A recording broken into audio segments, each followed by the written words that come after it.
പിന്നീട് പ്രവാചകൻ ഖദീജ റളിയല്ലാഹു അൻഹയെ വിവാഹം കഴിക്കുകയും മക്കയിൽ താമസിക്കുകയും ചെയ്തു. പ്രവാചകന്റെ വിനയപൂർവമായ ആരംഭത്തിൽ നിന്ന് അദ്ദേഹം ഇപ്പോൾ സമ്പന്നനും ബഹുമാന്യനുമായി തീർന്നിരുന്നു. ഖദീജ ബീവി റളിയല്ലാഹു അൻഹ 3 ആൺമക്കളെയും 4 പെൺമക്കളെയും പ്രസവിച്ചു. എന്നാൽ ആൺകുട്ടികളിൽ ആരും തന്നെ ജീവിച്ചില്ല. എല്ലാവരും ശൈശവത്തിൽ തന്നെ മരിച്ചു.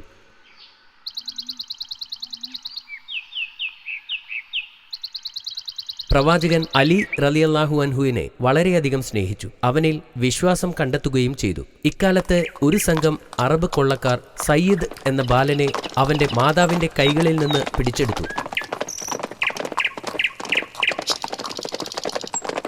പിന്നീട് കൊള്ളക്കാർ ആ ബാലനെ ഉക്കാസ് എന്ന കമ്പോളത്തിൽ അടിമയായി വിറ്റു.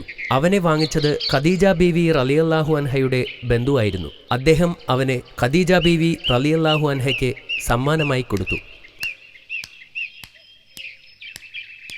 ഖദീജ ബീവി റളിയല്ലാഹു അൻഹ അവനെ ഒരു സമ്മാനമായി പ്രവാചകനെ ഏൽപ്പിച്ചു. പ്രവാചകന് സയ്യിദുമായി വളരെ അടുപ്പമുണ്ടായിരുന്നു. അദ്ദേഹം അവനെ പ്രിയപ്പെട്ട എന്നർത്ഥം വരുന്ന അൽ ഹബീബ് എന്ന് പരാമർശിച്ചിരുന്നു. സയ്യിദിനെ മുഹമ്മദ് നബി സ്വല്ലല്ലാഹു അലൈഹി വസല്ലമ തന്റെ ഉപദേഷ്ടാവായി പരിഗണിക്കുകയും അദ്ദേഹത്തിന്റെ പാത പിന്തുടരുകയും ചെയ്തു. അവന് ഒരു ആത്മീയ മനസ്സും പ്രവാചകന്റെ നല്ല ധാർമ്മികതയും ഉണ്ടായിരുന്നു. ഇതിനിടയിൽ സയ്യിദിന്റെ മാതാപിതാക്കൾ തങ്ങളുടെ മകനെ നഷ്ടപ്പെട്ടതിൽ ഇപ്പോഴും ദുഃഖിക്കുന്നുണ്ടായിരുന്നു. അവർ ഓരോ ദിവസവും തങ്ങളുടെ മകനെ തിരിച്ചു കിട്ടാൻ വേണ്ടി പ്രാർത്ഥിച്ചുകൊണ്ടിരുന്നു. ഒരു ദിവസം ഹജ്ജ് നിർവഹിക്കാൻ സയ്യിദിന്റെ മാതാപിതാക്കൾ മക്ക സന്ദർശിച്ചു. അവർ അവിടെ വച്ച് സയ്യിദിനെ കണ്ടു. വലിയ ആശ്വാസത്തോടെ അവർ അവന്റെ അടുത്തേക്ക് ഓടിച്ചെന്നു. ഈ മഹത്തായ വാർത്തയറിഞ്ഞപ്പോൾ ഒരു സഞ്ചി നിറയെ സ്വർണവുമായി വന്ന് പിതാവ് മുഹമ്മദ് നബി സ്വല്ലല്ലാഹു അലൈഹി വസല്ലമയെ സമീപിച്ചു. തന്റെ മകനെ അവന്റെ ഉടമയിൽ നിന്ന് തിരികെ വാങ്ങാൻ കഴിയുമെന്ന് ആ പിതാവ് കരുതി. സയ്യിദിന്റെ പിതാവ് പ്രവാചകനെ കണ്ടു. കുട്ടിയെ വിട്ടയക്കാൻ ആവശ്യപ്പെട്ടു. അപ്പോൾ പ്രവാചകൻ സ്വല്ലല്ലാഹു അലൈഹി വസല്ലമ ചോദിച്ചു, നിങ്ങൾ ആരാണ്? ആരെ വിട്ടയക്കണമെന്നാണ് നിങ്ങൾ ആവശ്യപ്പെടുന്നത്? നിങ്ങളുടെ അടിമ സയ്യിദിനെ. പിതാവ് മറുപടി പറഞ്ഞു, നിങ്ങളുടെ മകനെ തിരിച്ചു കിട്ടാൻ ഞാൻ ഒരു വഴി കാണിച്ചു തരാം. സ്വർണം കൊടുക്കാതെ. ആ പിതാവ് അത്ഭുതപ്പെട്ടു. അദ്ദേഹം ചോദിച്ചു, നിങ്ങൾ എന്താണ് സംസാരിക്കുന്നത്? ഞാൻ അവനെ നിങ്ങളുടെ മുൻപിൽ വിളിക്കാം. അവൻ നിങ്ങളുടെ കൂടെ പോരാൻ ആഗ്രഹിക്കുന്നുവെങ്കിൽ അവനെ ഞാൻ മോചിപ്പിക്കാം. നിങ്ങൾക്ക് അവനെ സന്തോഷത്തോടെ കൊണ്ടുപോകാം. അതിന് നിന്നിൽ നിന്ന് ഞാൻ പണം എടുക്കും. പ്രവാചകൻ തുടർന്നു, പക്ഷേ അവൻ എന്നോടൊപ്പം നിൽക്കാൻ ആഗ്രഹിച്ചാൽ നിങ്ങളോട് കൂടെ പോരുവാൻ ഞാൻ അവനെ നിർബന്ധിക്കുകയില്ല. സയ്യിദിന്റെ പിതാവ് സമ്മതിച്ചു. അവർ അവനെ വിളിച്ചു. പ്രവാചകൻ കാര്യങ്ങൾ അവനോട് വിശദീകരിച്ചു. എന്നിട്ട് തീരുമാനമെടുക്കാൻ അവനോട് ആവശ്യപ്പെട്ടു. ഞാൻ അങ്ങയോടൊപ്പം നിൽക്കും, അവൻ പെട്ടെന്ന് പറഞ്ഞു. ഇത് കേട്ടപ്പോൾ അവൻ്റെ പിതാവ് ഞെട്ടി. അപ്പോൾ അദ്ദേഹം ചോദിച്ചു, ഒരു അടിമയെപ്പോലെ കഴിയാനാണോ ആഗ്രഹിക്കുന്നത്?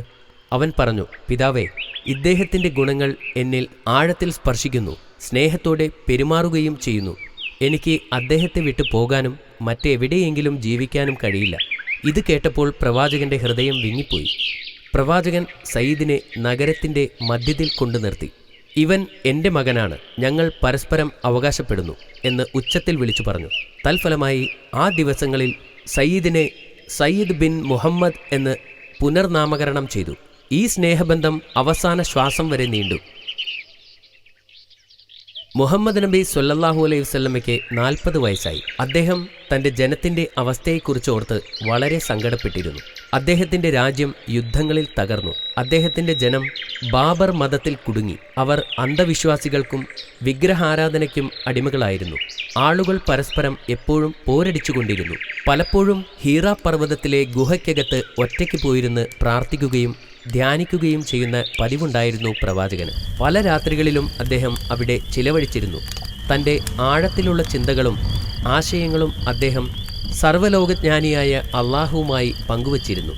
അതുപോലെയുള്ള ഒരു രാത്രിയിൽ അടുത്തൊന്നും ആരും ഇല്ലാതിരുന്ന സമയത്ത് അള്ളാഹുവിൻ്റെ മലക്ക് മുഹമ്മദ് നബി സ്വല്ലല്ലാഹു അലൈഹി വസല്ലമയുടെ മുന്നിൽ പ്രത്യക്ഷപ്പെട്ടു. മലക്കിനെ കണ്ടപ്പോൾ പ്രവാചകൻ ആശ്ചര്യപ്പെട്ടു.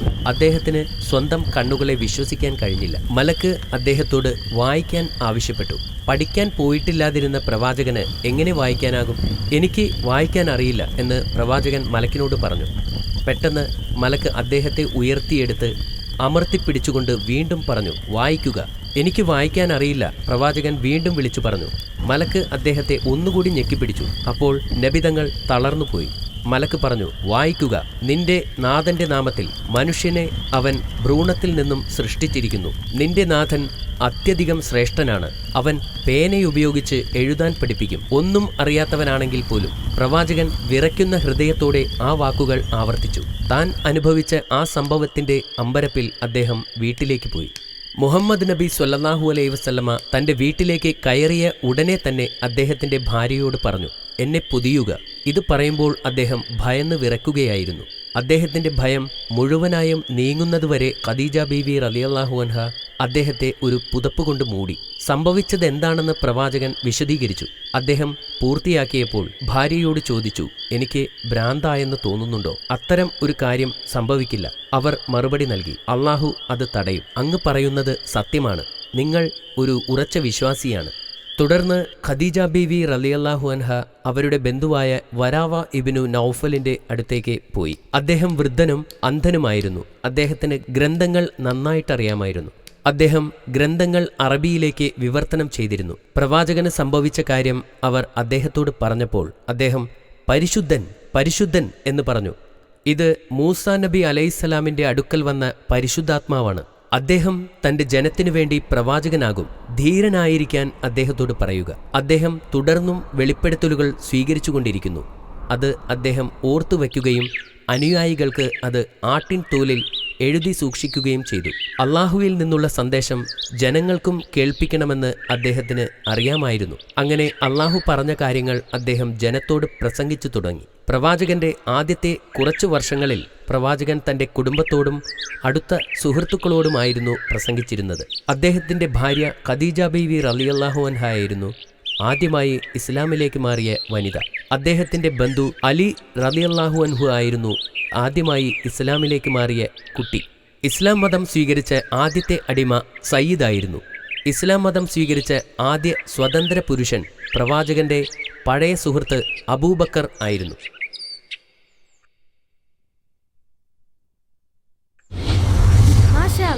ഒരു അത്ഭുതകരമായ കഥയായിരുന്നു അത്. ഈ കഥ ഇഷ്ടപ്പെട്ടോ അമീർ? യെസ്, ആളുകൾ അദ്ദേഹത്തെ വെറുത്തിരുന്നു. അതെ അമീർ, അത് വളരെ നിർഭാഗ്യകരമായിരുന്നു. മറ്റെല്ലാ പ്രവാചകരെയും പോലെ മുഹമ്മദ് നബി സ്വല്ലല്ലാഹു അലൈഹി വസല്ലമയ്ക്കും അനേകം എതിർപ്പുകൾ അഭിമുഖീകരിക്കേണ്ടി വന്നു. എന്നാൽ നബിതങ്ങൾ തളർന്നില്ല. അദ്ദേഹം തന്റെ ജനത്തോട് അള്ളാഹുവിന്റെ സന്ദേശങ്ങൾ പ്രസംഗിച്ചുകൊണ്ടേയിരുന്നു. നീ ചോദ്യങ്ങൾക്ക് തയ്യാറാണോ അമീർ? അതെ ബാബാ. ശരി, സയ്യിദ് പ്രവാചകനെ എങ്ങനെയാണ് കണ്ടുമുട്ടിയത്? സയ്യിദിനെ ചില അറബി കൊള്ളക്കാർ തട്ടിക്കൊണ്ടു പോകുകയും പിന്നീട് സയ്യിദിനെ ഒരു അടിമയായി വിൽക്കുകയും ചെയ്തു. ഖദീജ ബീബിയുടെ ബന്ധുവാണ് സയ്യിദിനെ ചന്തയിൽ നിന്ന് വാങ്ങിയത്. മാതാപിതാക്കൾ വന്നിട്ടും സയ്യിദ് നബിയെ വിട്ടു പോകാൻ തയ്യാറാവാത്തത് എന്തുകൊണ്ടാണ്? പ്രവാചകൻ സയ്യിദിനെ അടിമയായി കണക്കാക്കിയിരുന്നില്ല. അദ്ദേഹം അവനെ നന്നായി സ്നേഹിച്ചിരുന്നു. മുഹമ്മദ് നബി സ്വല്ലല്ലാഹു അലൈഹി വസല്ലം അവനെ നന്നായി പരിപാലിച്ചിരുന്നു. അതുകൊണ്ടാണ് അവൻ നബിയുടെ കൂടെ തങ്ങാൻ തീരുമാനിച്ചത്. അതും ശരിയാണ്. പ്രവാചകൻ സ്ഥിരമായി പ്രാർത്ഥിച്ചിരുന്ന മലയുടെ പേരെന്തായിരുന്നു? ഹിറ. അത് ഹിറയായിരുന്നു. അതും ശരിയാണ്. മലക്ക് വായിക്കാൻ പറഞ്ഞിട്ടും പ്രവാചകന് വായിക്കാൻ കഴിയാതിരുന്നത് എന്തുകൊണ്ടാണ്? അദ്ദേഹത്തിന് വേണ്ടത്ര വിദ്യാഭ്യാസം ലഭിച്ചിരുന്നില്ല. അതുകൊണ്ടായിരുന്നു. ഇസ്ലാം മതം സ്വീകരിച്ച ആദ്യത്തെ വനിതയാരാണ്? അത് ഖദീജ ബീബിയായിരുന്നു. ഇസ്ലാമിലേക്ക് പരിവർത്തനം ചെയ്യപ്പെടുന്ന ആദ്യ കുട്ടിയാരാണ്? അത് നബിയുടെ ബന്ധു അലിയായിരുന്നു. ഇനി ഇസ്ലാം മതം സ്വീകരിച്ച ആദ്യത്തെ അടിമയുടെ പേരെന്താണെന്ന് പറയാമോ? അൽസൈദായിരുന്നു. ഇസ്ലാമിലേക്ക് പരിവർത്തനം ചെയ്യപ്പെട്ട ആദ്യത്തെ സ്വതന്ത്ര വ്യക്തിയുടെ പേരെന്താണ്? അത് നബിയുടെ സുഹൃത്ത് അബൂബക്കർ റളിയല്ലാഹു അൻഹു.